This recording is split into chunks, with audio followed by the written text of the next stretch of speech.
안녕하세요. 오늘도 사연 살롱을 찾아주셔서 감사합니다. 저는 다음 달이면 예쁜 아이의 엄마가 되는 여자입니다. 여러분은 TV를 자주 보시나요?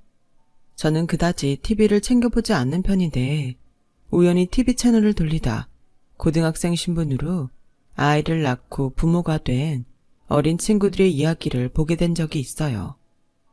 그 친구들을 보고 있으니 안타까운 마음과 동시에 참, 누구와 다르게 대견하다는 생각을 하게 됐는데 제 주변에서 비슷한 케이스의 사람이 있었거든요. 하지만 제가 아는 사람은 철이 없어도 너무 없어 TV 속 아이들과는 많이 달랐는데요. 그때의 일들을 곱씹어보다 이렇게 사연까지 신청하게 되었어요. 저와 남편은 대학 동창이었어요.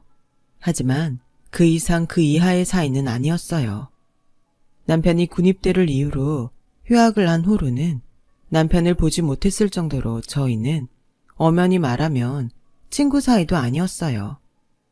하지만 사람 인연이란 게 참 웃긴 것이 우연히 외근을 나갔다가 거래처 직원으로 남편을 다시 만나게 되었고 처음엔 어색할 것 같았던 분위기는 점점 동창을 만났다는 반가움에 화기애애해졌죠.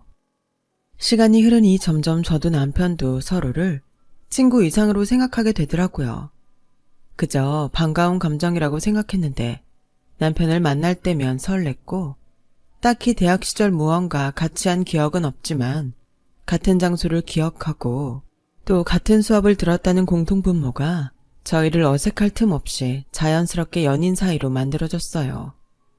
그렇게 2년 정도 연애를 했고 저와 남편은 29살이 되었는데요. 그때부터 많지는 않았지만 한두 명씩 결혼을 하는 친구가 생겼고 결혼한 친구가 행복한 모습을 보며 저도 은근 부러워 남편과 결혼을 생각하게 되었는데요. 이런 저의 마음을 알았는지 가끔 지나가는 말로 결혼에 대한 이야기를 하던 저에게 남편이 먼저 뜻밖의 고백을 해왔어요. 저기 있잖아.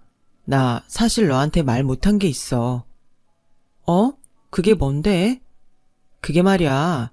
사실은 내 동생이 좀 별나. 별나다고? 어떤 점이? 혹시 남들하고 뭐가 많이 달라? 아니, 그런 게 아니고. 뭔데 그래? 그만 뜸들이고 편하게 말해봐. 사실은 내 동생이 고등학생일 때 속도 위반을 해서 애를 먼저 낳았는데 이번에 결혼을 해. 근데 학교 다닐 때 임신을 했으니 뭐 제대로 일을 한 적이 없어서 벌이도 없고 우리 집도 형편이 그다지 좋지 않아서 내가 기본적인 건 해줘야 할 것 같아. 아, 그렇구나. 사실 네가 결혼하고 싶어 하는 거 알고 있었어. 그래서 나도 눈 딱 감고 너랑 결혼하고 싶었는데 결혼식도 못 올리고 애 낳고 힘들게 사는 동생 보니까 차마 오빠로서 그럴 수는 없겠더라. 미안해. 조금만 더 기다려줄 수 있을까? 이럴 땐 부모님이라도 경제적으로 넉넉하면 좋을 텐데 나도 답답하다. 에이, 뭘 또 그렇게까지 생각해. 우리 아직 젊잖아. 난 더 기다릴 수 있어. 그냥 요즘 친구들이 하나둘 시집간다고 청첩장을 주니까 나도 덩달아서 마음이 그랬나 봐. 그래도 오빠가 참 착하네. 동생 결혼식도 올려주고. 착하긴 무슨. 내 동생이 셈이 많아. 남들 하는 거 못하면 아주 난리가 나지. 그런데 집에선 미우나 고우나 늑둥이 막내라 뭐든 해주고 싶어 하셔서 얼떨결에 내가 하게 된 거야. 따지고 보면 나도 말린 거지. 에이, 그래도 이왕 하는 거 좋은 마음으로 해줘. 아, 나는 뭐 도울 거 없어? 다른 사람도 아니고 네 동생이면 나도 뭔가 해주고 싶은데. 됐어. 괜히 너까지 뭐하러. 왜? 우리도 결혼하면 네 동생도 내 가족이 되는 거잖아. 그러지 말고 슬쩍 동생한테 뭐 필요한 거 있는지 물어봐. 진짜 괜찮은데? 나도 괜찮거든? 그러니까 꼭 물어봐. 지금은 알아요. 그때 제가 뭘 몰라도 한참 몰랐다는 걸요. 하지만 그때는 그게 제 마음이었고 남편과 당장은 아니더라도 결혼하고 싶다는 생각이 강했기에 그 일이 시누이와 잘 지낼 좋은 기회라고 생각했는데요. 사실 남편을 통해 이미 시부모님이 그다지 능력이 없다는 걸 알고 있기도 했어요. 게다가 남편까지 저보다 사회생활이 3년 정도 늦었으니 이렇게 보나 저렇게 보나 제가 경제적으로 조금 여유가 있기도 했어요. 그래서 나중엔 시누이가 그런 저를 참 부러워하기도 했는데 저희 부모님은 엄마는 고등학교 영어 선생님이셨고 아빠는 사업을 하고 계셨거든요. 그래서 이제는 사회인이 되어 월급을 받는 딸임에도 심심찮게 용돈을 받기도 했는데 아무래도 그런 점이 시누는 셈이 났었나 봐요. 하지만 어쩌겠어요. 자식이 부모를 선택할 수 없는 것을요. 저야 운이 좋았고 감사한 일이었지만 어째 시누는 그게 많이도 억울한 듯 말하곤 하더군요. 그런 시누이를 처음 만난 건 시누이가 자기 결혼식을 딱 일주일 앞두고 있던 어느 날이었어요. 그리고 제가 가장 후회하는 날이기도 한데요. 제가 괜찮다고 필요한 거 있으면 말해달라고 남편에게 말했는데 도무지 남편은 그 말을 시누이한테 전할 생각이 없어 보였고 답답한 제가 남편에게 먼저 시누이를 만나게 해달라고 말을 했죠. 그렇게 제가 직접 제 무덤을 파게 된 거였어요. 그리고 그렇게 만나게 된 시누이와 잘 지내고 싶었던 저는 제가 먼저 뭐 필요한 게 없냐고 살갑게 물었고 시누이는 처음 보는 오빠의 여자친구가 무언가 사주겠다고 하니 눈이 초롱초롱해서는 기대에 찬 얼굴로 이렇게 말하더라고요. 정말 필요한 거 말해도 돼요? 네, 냉장고나 TV 같은 거라도 괜찮아요. 그렇게 비싼 것도 괜찮아요? 와! 임지선, 적당히 해. 난 그냥 밥통이나 받았으면 좋겠다. 싼 걸로. 어머, 오빠도 참 센스 없다. 여자친구는 이렇게 잘 골라놓고 어쩜 하나뿐인 동생한테는 그렇게 대충이냐? 그리고 나 밥통 있어. 애 키우면서 밥통도 없을까봐? 그렇게 따지면 냉장고가 없냐? TV도 있잖아. 왜 그래? 내가 좋은 마음으로 선물하고 싶은 건데. 언니, 우리 오빠가 원래 좀 쫌생이에요. 남자가 배포도 작고 속도 종지그릇만 한데 언니는 정말 우리 오빠가 좋아요? 그럼요. 좋아하니까 결혼하는 여동생한테도 선물을 하겠죠? 이야, 언니 짱. 사실은요, 저 다른 것보다 가방이 하나 갖고 싶어요. 요즘은 마트나 소아과를 가도 다들 명품 가방은 하나씩 메고 오거든요. 저희 남편은 지금 공익근무요원이라 벌이가 별로여서. 아, 그러네. 내가 그 생각은 못했네요. 그래요. 우리 말 나온 김에 백화점 가서 하나 골라봐요. 정말요? 그래도 돼요? 언니, 저 꿈꾸는 것 같아요. 이거 현실 맞죠? 지수야, 그렇게까지 할 건 없는데 적당한 걸로 다시 생각해보자. 왜? 난 이왕이면 갖고 싶은 거 사주고 싶은데 그리고 방금 얘기 들었잖아. 요즘 엄마들 다 명품 가방 하나씩은 있어. 나도 친구들한테 들었는걸. 그리고 다들 하나씩 있는데 나만 없으면 얼마나 우울한 줄 알아? 네가 남자라서 모르는 거야. 맞아요. 우리 오빠는 모르는 게 너무 많아. 그럼 오늘 백화점 가서 사주실 거예요? 저 샤넬 가방 사도 돼요? 아, 샤넬? 그래요. 저는 그렇게 시누이 결혼 선물로 500만 원짜리 샤넬백을 선물로 사줬어요. 생각보다 비싼 선물을 하긴 했지만 나름 의미 있고 멀리 봤을 때 시누이와 사이좋게 지낼 수 있으니 나쁘지 않은 선택을 했다고 생각했는데 시간이 지나고 보니 그게 제 발목을 잡더라고요. 시누이는 그날 이후 저만 보면 친언니 같다면서 이런저런 이야기를 했는데 항상 이야기의 끝은 갖고 싶은 건 많은데 돈이 없어서 우울하다는 거였어요. 게다가 제가 가진 건 죄다 좋아 보인다며 탐을 내기도 했는데 이건 아니다 싶은 생각이 뒤늦게 들더라고요. 그래서 결혼 전에는 시누이와 슬쩍 거리를 두기도 했어요. 하지만 정확히 3년 후 저는 남편과 결혼을 했고 그때는 시누이와는 한 가족이었기에 아무리 시누이랑 거리를 두려고 해도 그게 쉽지만은 않았는데요. 제가 결혼 전에 시누이와 거리를 두려고 했던 것 때문인지 시누이는 제가 결혼 후 정식 올케가 되자 집요하게 저에게 달라붙었어요. 언니, 이번 주말에 뭐 해요? 왜요? 이번 주는 집에서 좀 쉬고 싶은데. 아니, 저는 평일 내내 애랑 집에 있잖아요. 그래서 주말엔 남편한테 애기 맡기고 언니랑 밖에서 쇼핑도 하고 맛있는 것도 먹고 싶은데 안 돼요? 우리 그거 지난주에 하지 않았어요? 그때 아가씨 화장품 떨어져서 샘플 쓴다고 내가 화장품 기초 세트도 사줬잖아요. 아, 맞긴 한데 떨어진 게 어디 화장품 뿐이겠어요? 같은 여자끼리 다 알면서. 아가씨, 내가 어지간해서는 말하지 않으려고 했는데 아무리 경제적으로 힘들어도 이렇게 대놓고 사달라고 하는 건 아니에요. 아가씨도 이제 한 아이의 엄마잖아요. 그럼 스스로 해결할 수도 있는 것도 있어야죠. 어머, 언니, 지금 그 말은 좀 그렇네요. 저도 언니처럼 연봉이 높거나 능력 있는 부모님 있으면 이렇게 안 살아요. 돈 좀 있다고 진짜 너무한 거 아니에요? 야, 임지선, 작작해라. 내가 네 올케 언니한테 말했어. 너 다시는 뭐 사주지 말라고. 네가 거지냐? 네 올케 언니가 좋게 베푸니까 만만한 호구 같아?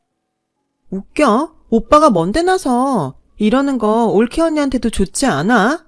내가 신우이 짓이라도 하면 그땐 어쩌려고 그래?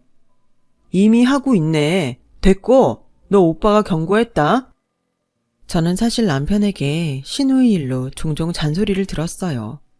너무 잘해주면 자기 동생은 한도 끝도 없이 원한다고 했는데 역시 남매는 남매더라고요.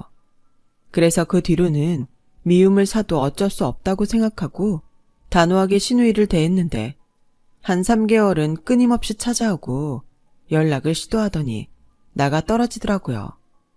그렇게 신우이 문제는 해결되는 듯 했어요. 하지만 8개월 정도가 지났을까? 시어머니에게서 신우이가 둘째 아이를 임신했다는 소식을 듣게 됐고 이번엔 신우가 아닌 시어머니로부터 신우이를 좀 챙기라는 말을 듣게 되었는데요. 예, 우리 지선이가 철이 없긴 하다. 그래도 널 친언니처럼 따르는 앤데 네가 좀 귀엽게 봐주면 안 되겠니? 넌 동생도 없잖아. 지훈이야, 워낙에 지선이가 철없이 굴어서 오빠 노릇한다고 좋은 소리 하지 않지만 네가 그러면 그럴수록 따뜻하게 품어주렴. 요즘 둘째 가졌다고 입덧하느라 제대로 먹지도 못하는 것 같은데 네가 좀 불러서 맛있는 것 좀 사주고 그래라. 저는 시어머니의 말에 차마 그러고 싶지 않다는 말은 못했어요. 그리고 다른 일도 아니고 임신해서 힘들다고 하는데 그것도 모른 척할 수는 없었고요.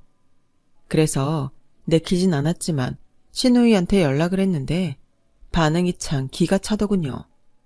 어머, 언니가 무슨 일로 저한테 전화를 다 하셨어요? 이제 저 같은 건 상대하지 않을 줄 알았는데? 그럼 그냥 끊을까요? 어머님이 하도 입덧 때문에 힘들다고 해서 전화해본 건데 괜히 했나 봐요. 그럼 이만 끊을게요. 언니? 아니에요. 언니도 참 그냥 심통 부린 건데. 아가씨는 이제 애가 둘이 있는 엄만데 언제까지 그렇게 애처럼 굴 거예요. 아가씨도 어른이고 나보다 더 빨리 결혼해서 애 낳은 선배인데. 그런 소리 하지 마세요. 이 나이에 애 있는 건 그렇게 자랑할 일이 아니란 말이에요.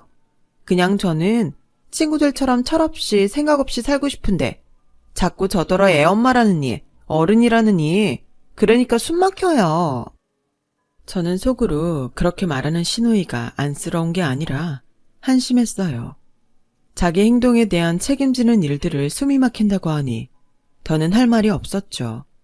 제가 또 마음에 없는 소리는 잘 못하는 타입이거든요.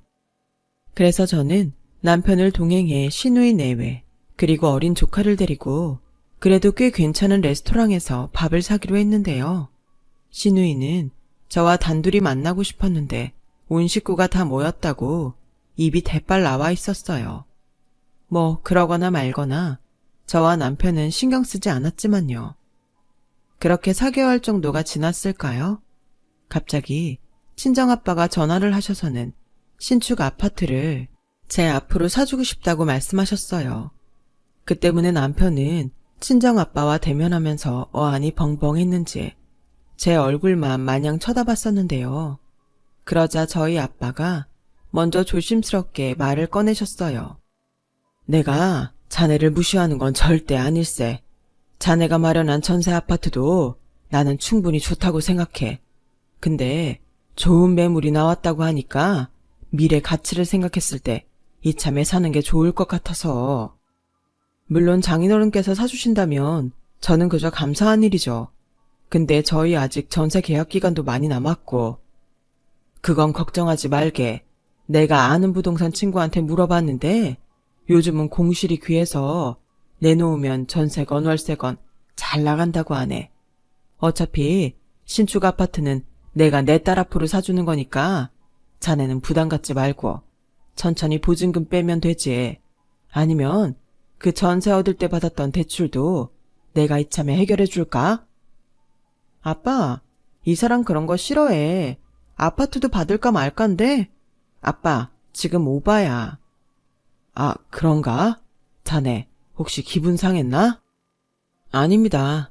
제가 능력이 이것밖에 없어서 지수한테 미안하다는 생각하고 있었습니다. 사주시면 감사히 받겠습니다. 대신 전세 보증금 빼면 그건 장인어른 드릴게요. 무슨, 그거 나 주지 말고 자네 전세자금 대출받은 거 그거 정리해. 내가 굳이 명의를 따지는 것도 웃기는 일이지만 내 딸 이름으로 사주면서 자네한테 돈을 받으면 얼마나 웃긴가. 그리고 난 내 딸이 자네와 결혼을 해서 참 든든해. 요즘 같은 세상에 거저주겠다는데 싫다는 사람이 어딨나. 내가 지수한테 자네 얘기를 조금 듣기는 했네만 자네도 내 사위가 된 이상 지금부터는 내 그늘에서 조금은 편했으면 좋겠네. 진심이야. 남편은 무슨 생각인지 입을 꼭 다물고 고개를 가만히 끄덕였어요. 저는 그게 남편이 자존심이 상해 그런 게 아닐까? 눈치 아닌 눈치가 보였는데 집에 돌아가는 길에 남편이 먼저 말을 걸더군요. 그만 봐. 내 얼굴 뚫어지겠다. 나 화난 거 아니고 지금 창피해서 그래. 뭐가? 너무 비교되잖아. 나라도 자기보다 능력이 좋아야 조금 덜 창피한데 그것도 아니고. 뭘 또 그렇게 생각해. 그야 내가 자기보다 입사가 빨랐으니까 그런 거지. 그리고 자기 싫으면 난 그 아파트 안 받아도 돼. 엄마 앞으로 사라고 하지. 난 우리 신혼집도 좋아. 지수야, 미안해. 내가 그런 아파트 사서 결혼했으면 참 좋았을 텐데. 나도 솔직히 그런 새 아파트에 너 살게 해주고 싶어. 근데 지금은 아버님 신세를 지지 않으면 현실적으로 어렵잖아.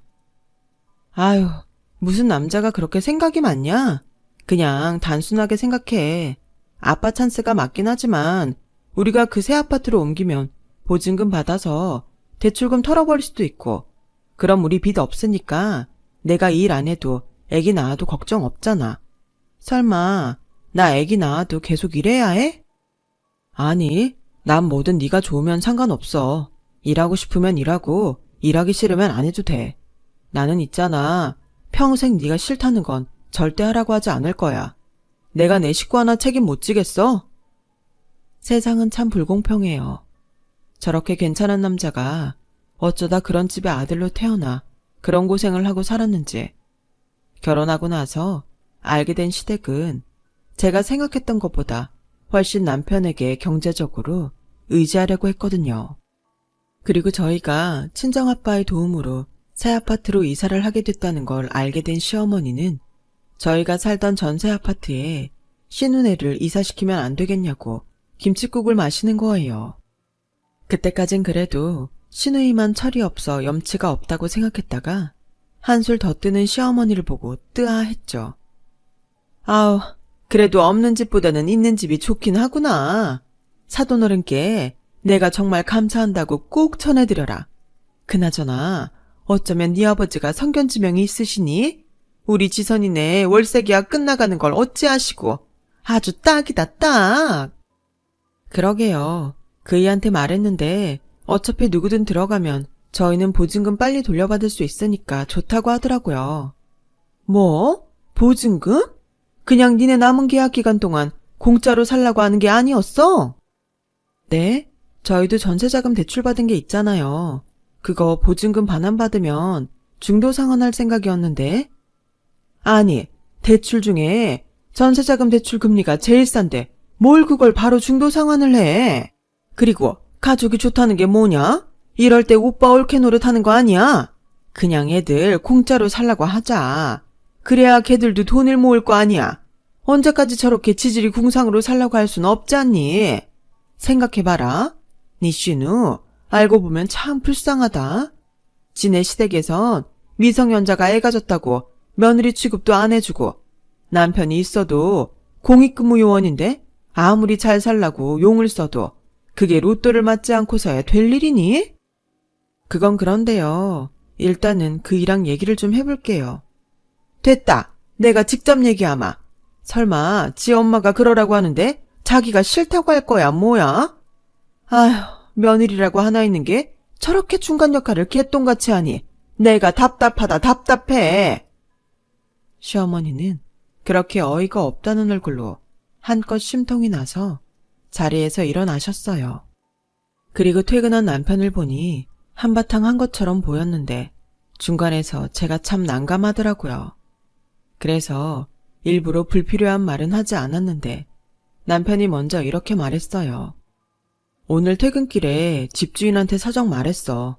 안 그래도 그 집 아들이 요즘 집값이 너무 올라서 신혼집을 못 구했는데 잘됐다면서 오히려 고맙다고 하더라. 그래? 그럼 아가씨네는? 엄마가 말했겠지. 내가 안 된다고 했거든. 그래? 어머니 기분 많이 상하셨겠네. 사실 나랑 얘기할 때부터 서운하신지 화 많이 나셨거든. 그래도 어쩔 수 없지. 나는 뭐 평생 동생 책임지느라 손해보고 살아? 전에는 나 혼자였지만 지금은 나도 식구가 있는데 그럴 순 없지. 아버지한테 말했어. 아버지는 잘했다고 하시더라. 남편은 말은 그렇게 했지만 얼굴색이 썩 좋아 보이진 않았어요. 저희 시아버지는 어쩔 수 없이 아들에게 손 벌릴 때는 많았지만 그걸 당연하게 생각하지 않고 부끄럽게 생각하셨는데요. 아마 남편이 신혼애에게 집을 양도하지 못한다고 말했을 때 민망해 하셨을 것이 분명했어요. 그리고 그런 아버지를 보며 남편은 마음이 좋지 않았겠죠. 그렇게 조금은 불편했지만 그 일은 일단락 되는 것처럼 보였어요. 그리고 3달 뒤 저희 부부는 신축 아파트로 이사를 하게 됐고 이사하랴 회사 일 처리하랴 정신이 없어서 집들이 할 생각은 하지도 못했는데 이사하고 첫 번째로 맞이한 주말이라 늘어지게 늦잠을 자고 있던 저희 부부에게 날벼락 같은 불청객이 찾아왔어요. 시어머니와 배가 산만한 시누이였죠. 아니, 지금 시간이 몇 시인데 너는 여태 퍼자냐? 오셨어요. 연락도 없이 무슨 일이세요? 아니, 내 아들 집에 내가 오는데 연락은 무슨? 그리고 이사를 했으면 네가 먼저 우리를 초대했어야 하는 거 아니니? 지금 니네 아버지 덕에 좋은 집에 이사 왔다고 이젠 우리가 우습게 보이냐? 엄마, 무슨 말을 그렇게 해. 그리고 다짜고짜 쳐들어와서 지금 이게 무슨 경우야? 세상에 초대 안 해준다고 쳐들어오는 사람이 어딨어. 얘 좀 봐. 너 내가 말 안 하려고 했는데 너 장가 가서 사람이 확 바뀐 거 알긴 아니? 왜? 돈 많은 처가 등에 업으니까 이제 우리는 짐보다 못한 존재야? 어머니, 진정하세요. 보시다시피 저희가 아직 정리가 안 돼서 오시라고 말을 못했어요. 요즘 저도 이도 정신이 없어서 야근하고 그랬거든요. 됐다. 마음이 없으니까 그런 거지? 무슨 회사 핑계를 대고 있어. 그나저나 신축이라고 하더니 깨끗하고 구조도 참 좋구나. 그러게. 나는 언제 이런 신축 아파트에 살아볼까? 진짜 부럽다. 그때였어요. 갑자기 시누이가 눈물이 그렁그렁해서는 울기 시작했고 저와 남편은 그 모습에 당황했는데 시누이는 눈치를 슬쩍 보는 것 같더니 이내 자리에 철썩하고 앉아 큰 소리로 울기 시작했어요. 참 황당했죠. 어린애도 아니고 다 큰 어른이 부러워서 남의 집 바닥에 앉아서 우는데 지금 이게 무슨 경우인가 싶었어요. 그리고 그런 시누이를 보고 시어머니는 깊은 한숨을 쉬며 신우이를 달랬는데 그러면서 하시는 말씀이 놀랄 노자였네요. 아우, 일어나 이거사. 여기서 울긴 왜 울어? 몰라. 나는 보증금 올려줄 돈도 없어서 길거리에 나앉게 생겼는데 오빠랑 새언니는 이렇게 좋은 집에서 살고. 너무 불공평하잖아. 엄마, 나도 이 집에서 살고 싶어. 엄마가 어떻게 좀 해봐. 아니, 내가 무슨 재주가 있니? 얘, 너희도 지선이 좀 달래봐라. 얘가 지금 홀몸도 아닌데 이러다 여기서 애 낳겠다. 어떻게 보면 얘가 이렇게 된 건 너희 탓도 있지 않니? 그냥 그 전셋집에 들어가 살게 했으면 좀 좋아. 다른 사람도 아니고 하나밖에 없는 동생인데. 엄마, 무슨 꿍꿍이인지는 모르겠지만 용건 없으시면 그만 가세요. 뭐야? 저봐, 오빠가 동생을 이렇게 개떡같이 생각하는데 올케 언니 보기에 내가 얼마나 우습겠어? 솔직히 결혼 전에 명품 백도 사주고 그렇게 잘해주더니 사람이 어떻게 이렇게 변해요? 아가씨, 그야 아가씨가 적당히 했어야죠. 어머어머, 제가 뭘요? 엄마, 올케 언니가 나한테 하는 소리 들었지? 아가씨 지금 몇 살이에요? 그리고 기억 안 나요? 걸핏하면 제 물건 좋다고 달라고 하고 제가 안 된다고 하면 억지로 울면서 뺏어서는 기어이 망가뜨렸던 거. 저 그런 행동 딱 싫어해요. 그건 예의 없는 행동이라고요. 얘, 너 지금 말 다 했니? 내가 보자니까 네가 아주 내 딸한테 막대하는 게 맞았구나. 그리고 올케 언니여도 언니는 언닌데 좀 주면 어떠냐? 어머니도 그래요. 아가씨가 저러면 따끔하게 혼을 내셔야죠. 어머님이 그러시니까 아가씨가 저 나이 먹도록 철이 없는 거예요. 이제는 시애미한테 훈계까지? 지금 보니까 너는 위아래도 없구나. 그리고 얘가 네 친동생이었어 봐. 네가 그렇게 했겠니? 당연히 아니죠. 친동생이었으면 머리털을 다 뽑아버리든 뒤통수를 3개 갈기든 정신교육 똑바로 시켰을 거예요. 신우이라 참은 거라고요. 세상에, 얘 말하는 것 좀 봐. 뭐가 어쩌고 어째? 네가 감히 내 딸한테 손찌검을 하고 싶었단 말이야? 어머어머, 너 참 무서운 애구나. 엄마, 그만해. 왜 되도 않는 억지를 부리고 그래? 그리고 임지선, 너 정신 안 차려? 언제까지 엄마 뒤에서 이런 식으로 살 거야? 오빠는 내 친오빠가 맞긴 해. 동생이 이렇게 힘들게 살면 좀 도와줄 수도 있지. 오빠 혼자만 잘 먹고 잘 살면 그만이냐? 아이, 몰라. 왜 나만 인생이 이렇게 개똥 같은 거야. 나는 평생 늙어 죽어도 이런 집에 못 살 거야. 나도 이런 집에 살고 싶단 말이야. 나는 이제 곧 둘째도 태어나는데 보증금이 없어서 집도 없고 언니랑 오빠는 딸랑 둘이 사는데 이렇게 궁전 같은 집에 살고 지금 내 심정을 오빠가 알기나 해? 이럴 바에는 확 죽어버리는 게 나아. 어머, 지선아. 뱃속에 애도 있는데 그런 말 하면 못 써. 임지선, 마음에도 없는 소리 하지 말고 그만큼 했으면 일어나라. 니들이 떳떳하게 벌어서 잘 살 생각을 해야지. 왜 여기서 때를 써? 남편은 화가 많이 났는지 무서운 얼굴로 신우이를 쳐다봤어요. 그러자 시어머니가 잠시 눈치를 보는 것 같더니 이내 본심을 드러내셨는데요. 너도 참, 오빠라는 애가 뭘 그렇게 애를 다그치고 그러냐? 그러지 말고 내 얘기를 좀 들어봐라. 곧 있으면 얘가 둘째를 낳아야 할 텐데 집도 없는 애들이 조리원은 꿈도 못 꾸지 않니? 그렇다고 낡고 바퀴벌레도 나오는 우리 집에서 애를 몸조리 시킬 수도 없고 그래서 하는 소린데 얘네들 여기서 좀 지나라고 하면 안 될까?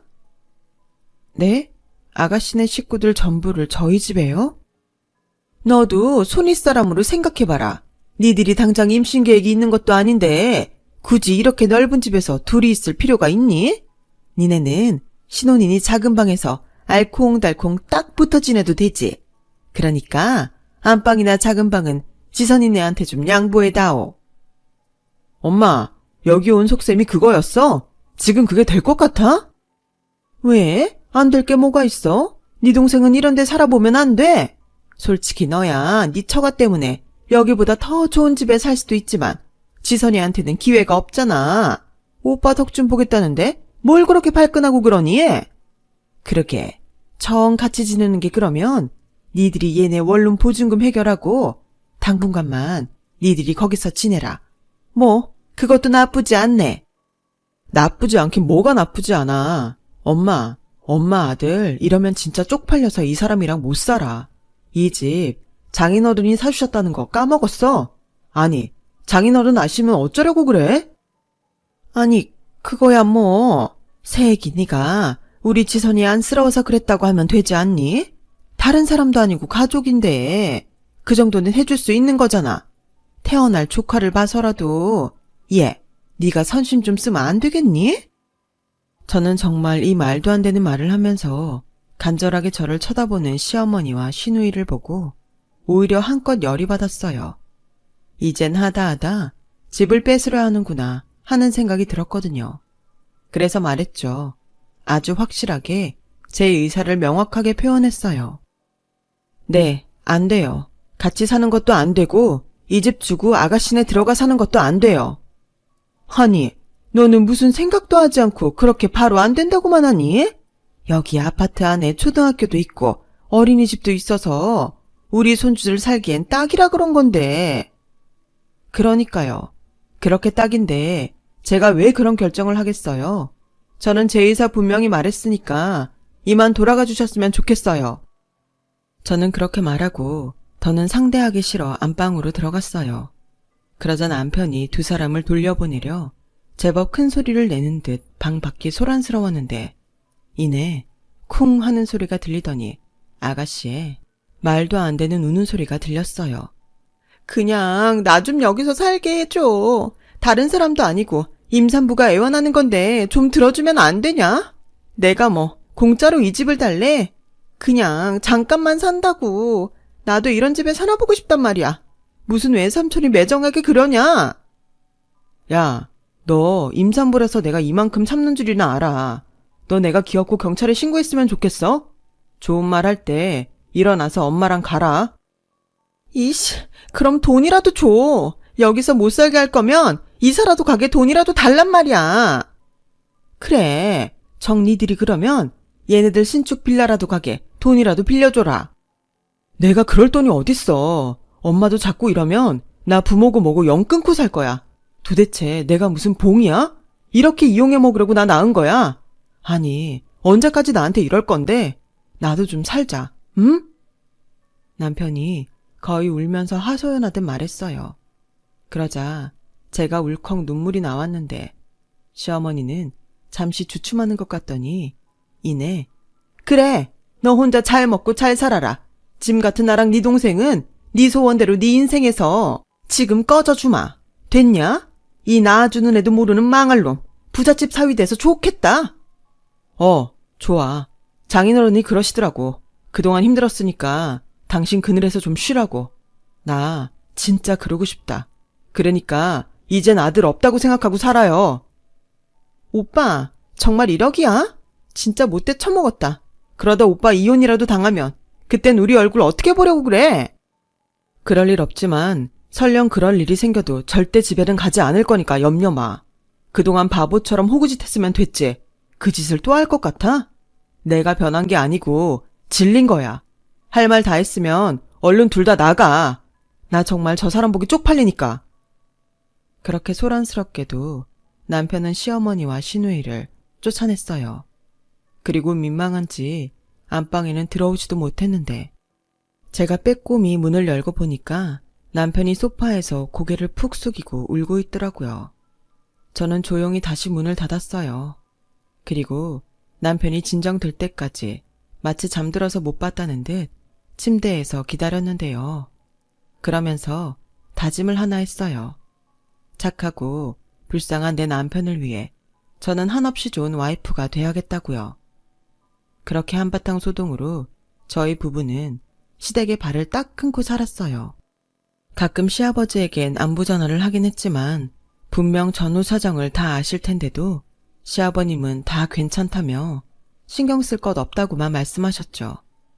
그래서 저는 가끔 시아버지에겐 용돈을 붙여드리며 며느리 노릇이라면 노릇을 아주 작게나마 하고 지냈어요. 그리고 그리 썩 모양새는 좋지 않았지만 시어머니와 시누이를 안 보고 사니 그것처럼 좋은 것이 없었는데요. 그렇게 2년 정도 평화롭게 살았는데 뜻밖의 사건이 터지고 말았어요. 그동안 별다른 왕래도 없이 지내던 신우이의 남편이죠. 그러니까 매제로부터 도와달라는 연락이었는데요. 신우이한테 들었는지 저희 집까지 찾아왔었죠. 형님, 제발 저희 좀 도와주세요.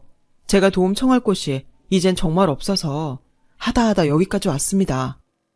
제부, 미안한데 난 지선이 일에는 이젠 더 이상 관심이 없어. 저희 형님이 외면하면 정말 가족은 물론이고 장인 장모님까지 길바닥에 나앉아요. 그게 도대체 무슨 말이에요? 시부모님도 길바닥에 나앉는다니. 그게요, 사실은 저희 아내가 둘째 낳기 전에 그런 일을 겪고 자기도 새집 아니면 안 산다고 하도 그래서 장인어른이 집담보로 대출을 받아주셨어요. 빌라도 신축은 꽤 비싸더라고요. 그래서 신축인데 전세가 있다고 해서 장인어른 도움을 받았는데 그게 실은 사기였더라고요. 네? 사기요? 깡통 전세라고 들어보셨어요? 알고 보니까 집값도 저희 전세 보증금보다 더 비쌌는데 아내가 집이 좋다며 눈이 돌아서 자세히 알아보지 않았던 것 같아요. 저는 장모님도 문제가 없다고 하셔서 믿었는데 집주인이 악의적으로 파산 신청을 해서 집이 경매에 넘어가게 생겼어요. 저희 어쩌면 한 푼도 못 건질 것 같아요. 그 집 주인이 세금 체납이 많아서 공매에 넘어간다는 말도 있거든요. 그래서 지금은 어쩌고 있는데 어쩔 수 없이 당장은 애들이랑 처가에 들어가 살고 있는데 지선이가 맨날 울어요. 저도 뭐 당장은 능력이 없으니까 어쩔 도리가 없고 장인어른도 대출금 갚는 게 힘든지 요즘 대리운전도 나가시고요. 형님, 딱 한 번만요. 딱 한 번만 도와주세요. 매제는 그렇게 무릎까지 꿇고 사정사정을 했어요. 하지만 남편은 그런 매제에게도 끝까지 흔들리지 않았고 그만 매제를 돌려보냈는데요. 저는 다른 사람은 몰라도 시아버님은 걱정이 되었던지라 시아버님에게 남편 몰래 연락을 드렸어요. 며느라, 무슨 일이냐? 아버님, 저 제부한테 들었어요. 아버님 괜찮으세요? 그놈이 똥줄이 타긴 탔나 보구나. 거기까지 간 걸 보니. 그래도 너는 모른 척하고 있어라. 나는 괜찮다. 아버님, 다른 사람은 몰라도 아버님 빚은 제가 좀 도와드릴게요. 연세도 많으신데 대리운전까지 하신다니 그러다 아프시기라도 하시면 어떡해요. 괜찮다. 지훈이가 종종 그런 말을 했어. 지선이가 저렇게 된 거는 부모인 우리 탓이 더 크다고. 어쩌겠냐. 니 시애미도 니 슈누이도 다 내가 책임져야 하는 식솔인걸. 그냥 너도 이젠 나한테도 전화하지 말고 그냥 너희라도 잘 살아. 나는 정말 그거면 됐다. 시아버님은 그렇게 전화를 먼저 끊으셨어요. 그리고 제가 아무리 전화를 걸어도 받지 않으셨는데 한 번은 시어머니로부터 전화가 계속 걸려왔고 저는 회사에서도 일하는데 방해가 될 지경이라 딱 한 번만 받겠다고 생각하고 전화를 받았는데요. 정말 상상하고 싶지 않은 일이 벌어지고 말았어요. 야, 네 시아버지가 어젯밤에 대리운전을 나갔다가 어떤 술 취한 미친놈을 만나서 병원에 실려갔다. 그런데 너랑 지훈이는 전화도 안 받고 정말 이럴 거니? 저는 깜짝 놀라 시아버님이 있다는 병원으로 뛰어갔는데 뒤늦게 제 연락을 받은 남편도 많이 놀랐는지 얼빠진 얼굴로 병원에 도착했어요. 그리고 그 사람에게 얼마나 당하셨는지 시아버님의 몰골이 말이 아니었는데 병실에 있던 신우이가 팔짱을 끼고 앉아서는 저희 부부를 향해 노려보며 이렇게 말하더군요. 아니, 영 끊고 살겠다던 사람들이 여긴 왜 왔지? 우리 그이가 가서 한 번만 도와달라고 해도 꼼짝도 하지 않더니? 시비 걸지 마라. 너 상대할 생각 없으니까. 그래? 그럼 여기 오지 말고 돌아가. 아빠는 우리가 알아서 돌볼 테니까. 야, 너는 양심도 없냐? 아버지 저렇게 만든 사람이 누구라고 생각해? 왜? 나라고 말하고 싶어? 아빠 저렇게 만든 사람은 내가 아니라 오빠야. 오빠가 그때 순순하게 그 집에서 살게 해줬음. 이런 일이 왜 일어나? 이기적인 오빠랑 새언니 탓을 해야지. 나한테 돌리지 마. 지선아, 그만해라. 그래도 여기 병원 빌며 네 아빠 폭행 사건 네 오빠랑 새언니가 해결해야 하는데 그만들 쑤셔. 뭐야, 엄마는 지금 그거 해결하라고 나 부른 거야? 그럼 여기서 그런 일 할 사람이 어딨냐? 그리고 너 온 김에 우리 1인실로 바꿔줘라. 여기는 사람도 많고 시끄럽고 불편해. 아버님, 보험 없으세요? 저 사람이 보험 같은 게 어딨어. 있어도 다 깨고 없지. 그래도 네 아버지가 그 술 취한 놈 때리지 않고 그저 맞기만 해서 얼마나 다행이냐. 여기 병원 사람들한테 들어보니 합의금 꽤 쏠쏠하게 때릴 수 있대. 엄마는 왜 그걸 여기서 말해? 그리고 분명히 약속했다. 그 돈 절반은 나한테 주기로. 아가씨, 지금 그게 자식 입에서 나올 소리예요? 그리고 어머니, 정말 해도 해도 너무하시네요. 지금 아버님 걱정을 해야지. 때리지 않고 맞기만 해서 다행이라고요? 아버님은 어머니 남편이시잖아요. 그래, 내 남편이 맞아서 번 돈 내 마음대로 쓰겠다는데 뭐가 나쁘냐? 됐고, 너희는 가서 빨리 1인실로 바꿔달라고 하라니까. 그리고 니네들 나한테 카드 한 장씩 주고 가렴. 병원에 있어도 돈 쓸 일이 너무 많아. 그런데 어쩌냐? 우리가 무슨 돈이 있어. 그러니 니들이 그래도 자식이면 그 정도는 해줄 수 있지? 집을 달라는 것도 아닌데. 엄마, 진짜 됐다. 가자. 아버지 죄송해요. 남편은 잔뜩 화가 났는지 거칠게 제 손을 잡고 병실을 나갔어요. 그러자 뒤늦게 시어머니와 시누이가 뛰어오며 저희를 붙잡으려고 했지만 저희는 그대로 병원 주차장까지 뛰어가 차에 타버렸어요. 그러자 언제 달려왔는지 차를 두드리며 미안하다고 손까지 싹싹 비벼대며 잘못했다고 사정을 하는데 남편은 이미 그들을 용서할 마음이 없어 보였어요. 그리고 며칠 뒤 시아버님으로부터 연락이 왔고 병원에서도 자신보다 돈밖에 모르던 시어머니와 시누이를 보고 실망이 크셨는지 이혼을 결심했다고 하셨어요. 나중에 시어머니가 울고불고 시아버님에게 매달린 것 같았는데 배신감이 얼마나 크셨는지 뒤도 돌아보지 않은 것 같더라고요. 결국 시아버님은 꽤 오랜 시간을 들여 집을 팔아 빚을 모두 갚으셨고 시어머니와 소송을 통해 이혼을 하셨는데요. 시누이는 왜 자기한테는 저희 친정 같은 부모님이 안 계시냐며 또 한심한 억지를 부렸고 어쩔 수 없이 아이 둘을 데리고 그동안 문전박대하며 받아주지 않겠다던 자기네 시댁으로 들어간 것 같은데 시누이의 시댁은 강원도 산골에서 농장을 하고 있었어요. 워낙에 시누이를 싫어했던 사돈 어른들은 시누이를 집이 아닌 농막에서 지내게 한 것 같더라고요. 졸지의 시누이는 원하지도 않는 돼지나 소똥을 치우며 살고 있는 듯 했죠. 그리고 이 사실을 알게 된 경위도 정말 기가 막힌데요. 시누이가 자기 좀 여기서 데려가 달라며 남편 핸드폰에 음성 메시지를 남겼고 남편은 이러다 시누이가 자신에게 또 엉겨붙을 것이 걱정이 되었는지 핸드폰 번호를 바꿔버리고 말았거든요. 저는 이러다 시누이가 갑자기 집에 들이닥칠까봐 걱정이 돼서 친정아빠에게 그간 있었던 이야기들 모두 털어놨고 그 집에서 나가고 싶다고 말했어요. 지금은 아파트 값도 떨어진다고 하지만 그때는 부동산 시장이 나쁘지 않았기에 꽤 많은 시세 차익을 남길 수 있었고 저희는 다른 동네로 이사를 갈 수 있었는데요. 그 후로는 정말 시어머니나 시누이하고는 연을 끊고 지금까지 살고 있어요. 가끔 시아버님과는 연락하고 왕래를 하며 지내고 있는데 저희는 암묵적으로 시어머니와 시누이에 대한 이야기는 하지 않고 있죠. 뭐 좋았던 일보다는 잊고 싶은 기억이 더 많기 때문에 굳이 이야기할 필요가 없었으니까요. 그렇게 씁쓸하지만 소란했던 시절을 보내고 저희 부부에게도 경사스러운 일이 있었어요. 그동안 기다려도 소식이 없어 애를 태우더니 제가 결혼하고 6년 만에 드디어 임신을 하게 된 거였죠. 이제 다음 달이면 기다리던 아이를 만나게 될 텐데 저는 시어머니처럼 아이가 예뻐서 모든 걸 받아주는 그런 엄마는 되지 않을 거예요. 결국 그런 잘못된 사랑이 아이를 어떻게 망치는지 제 눈으로 똑똑히 봤으니까요. 부디 늦게나마 시누이도 시어머니도 정신 차리길 바라면서 저는 현명하고 지혜로운 엄마가 되는 그날까지 최선을 다해 노력하도록 하겠습니다.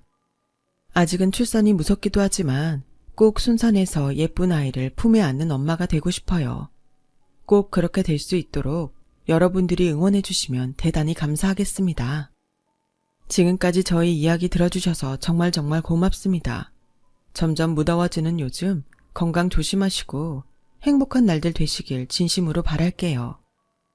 여러분, 사연 댓글에 응원과 현명한 조언 부탁드려요. 좋아요와 구독은 저에게 큰 힘이 됩니다. 오늘도 좋은 일 가득하세요.